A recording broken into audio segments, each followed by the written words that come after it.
In Chicago over the weekend, at least 54 people were shot. This is just over Labor Day weekend, 7 killed. Several of the incidents were mass shootings with multiple victims at a single scene. In one instance, a teenage girl was hit with a stray bullet. The violence comes as President Trump threatens to send federal agents and National Guard troops to Chicago to quell the crime there, despite objections from the city's mayor, Brandon Johnson, and Illinois Governor J.B. Pritzker. Unfortunately, Joe, this is not unusual in Chicago, which has been plagued by gun violence for generations, not years, for generations.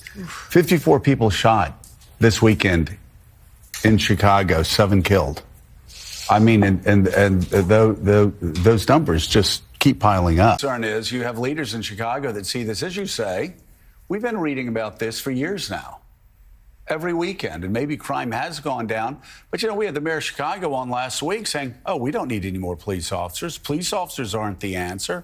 No police officers. You know, I think he said no 5 times. You look what's happening this weekend. You look so, you know, I actually think that J.B. Pritzker should do something radical.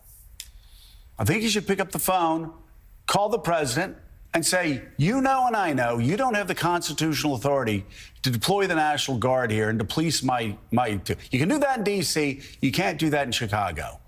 But let's partner up. These are the most dangerous parts of my state. We would love to figure out how to have a partnership that's constitutional, that respects the sort of balance of federalism between the federal government and the state government. And let's work together to save lives. Because right now, just hey, nothing to see here moving along.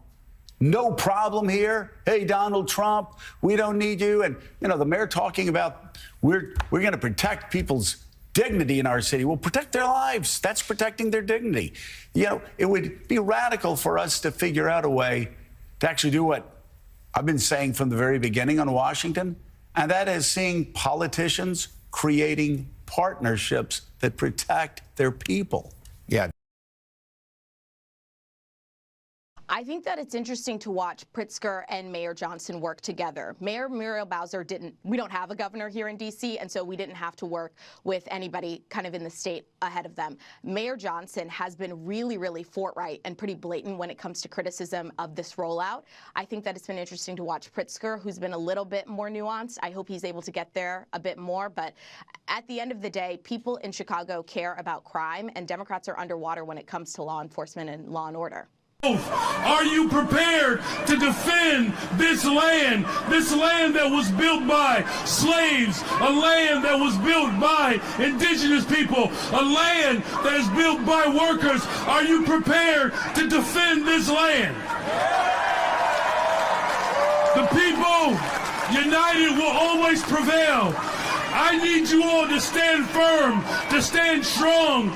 If this president decides to continue to break this Constitution,